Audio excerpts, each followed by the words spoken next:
விஷ்ணு சகஸ்ரநாமத்தின் ஒரே ஒரு திருநாமம் எப்படி வந்து ஒரு குடும்பத்துக்கே உணவளித்தது அப்படின்றது இந்த கதை மூலமா நம்ம பார்க்கலாம். ஸ்ரீரங்கத்துல ஒரு ஏழை பிராமணர் ஒருத்தர் இருந்தார். அவருக்கு 16 பசங்க. ஆனா அவருக்கு ஒரு தொழிலும் தெரியாது, ஒரு வேதமும் தெரியாது, ஒண்ணுமே தெரியாது.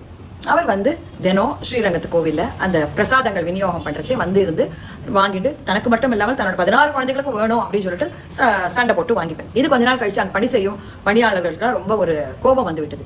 பிரசாதம் கிடைப்பதே அரிது, அது எல்லாருக்கும் ஒரு துளி கிடைச்சா கூட பிரசாதம் அப்படின்னு மகிழ்வார்கள். நீ என்னடானா மொத்த குடும்பத்துக்குமே கேட்கிற, ஒரே சண்டை போட்டுட்டு இருந்தேன். அந்த சமயத்தில் அப்பொழுது ராமானுஜர் அங்க வர, நீ என்ன சத்தம் அப்படின்னு கேட்கிறேன். உடனே இவர் வந்து தினம் இந்த மாதிரி வந்து குடும்பத்துக்கே சாப்பாடு கேட்கிறாரு அவர் அப்படின்னு சொல்லி ராமானுஜர் அவர் தனியாக கூப்பிட்டு, உனக்கு என்ன தெரியும், ஏதாவது வேலை செஞ்சுட்டு சாப்பிடக்கூடாதா அப்படின்னு கேட்குறேன். எனக்கு ஒன்றுமே தெரியாது சுவாமி, எனக்கு வந்து வேதங்கள் தெரியாது, பிரபந்தங்கள் தெரியாது, ஒன்றுமே தெரியாது. விஷ்ணு சஹஸ்ரநாமத்தில் ஒரு 4-5 தெரியும் கொஞ்சம். அப்படியா, எது வரைக்கும் தெரியும் நீ சொல்லி பார்ப்போம் அப்படின்னு கேட்குறேன். உடனே அவர் விஷ்ணு விஷட்காரோ அப்படின்னு ஆரம்பிச்சு பூதபிருத் வரைக்கும் சொல்லிட்டு நிறுத்திடுறார்.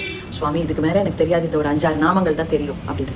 உடனே ராமானுஜர் சொல்ற, இந்த பூதபிருத் அப்படின்ற ஒரு நாமத்தை நீ தினம் சொல்லி வா, பெருமாள் உனக்கு கண்டிப்பா அனுகிரகம் பண்ணுவேன், நீங்க வரணுன்றது கூட இல்லை, நீ தினம் சொல்லிட்டு வா அப்படின்ற. அப்புறம் அடுத்த நாள்ல இருந்து அந்த ஏழை பிராமணனை அங்கு காணவில்லை. கொஞ்ச நாள் இது கவனித்த ராமானுஜர் அந்த பணியாளர்களிடம் வந்து கேட்கிறார், அந்த ஒருத்தர் வருவாரே அந்த ஏழை மனுஷர், அவர் எங்க காணோம் அப்படின்னு.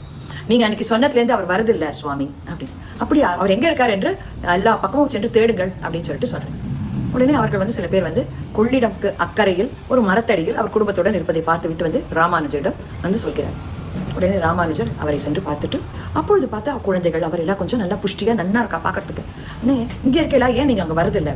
இல்ல சுவாமி, நீங்க சொன்னதுலேருந்து அந்த பையன் தினம் வந்து 2 வேளையும் எங்களுக்கு சாப்பாடு கொடுக்குறான், ரொம்ப சத்தான உணவு கொடுக்குறான், அதனால எங்களுக்கு ரொம்ப சந்தோஷமா இருக்கு. என்ன சத்தான உணவு, யார் அந்த பையன் அப்படின்னு கேட்கிறேன். அழகிய மணவாள ராமானுஜதாசன் அப்படின்ற பேர் சொன்ன அந்த பையன், அவன் தான் வந்து தினம் கொண்டு கொடுத்தாங்க. ராமானுஜருக்கு புரிந்து விட்டது இது யார் வந்தது என்று. ஆமா, நீங்க என்ன பண்றீங்கோ அப்படின்னு கேட்டேன். நான் ஒன்றும் இல்லை, பூதபிருத் அப்படின்ற ஒரு திருநாமத்தை தினமும் விடாமல் ஜபித்து கொண்டு வருகிறேன், அது ஒண்ணுதான் நான் செய்யறேன் அப்படின்னு. ராமானுஜர் சொல்றார், பூதபிருத் அப்படின்னாக்கா என்ன அர்த்தம் தெரியுமா?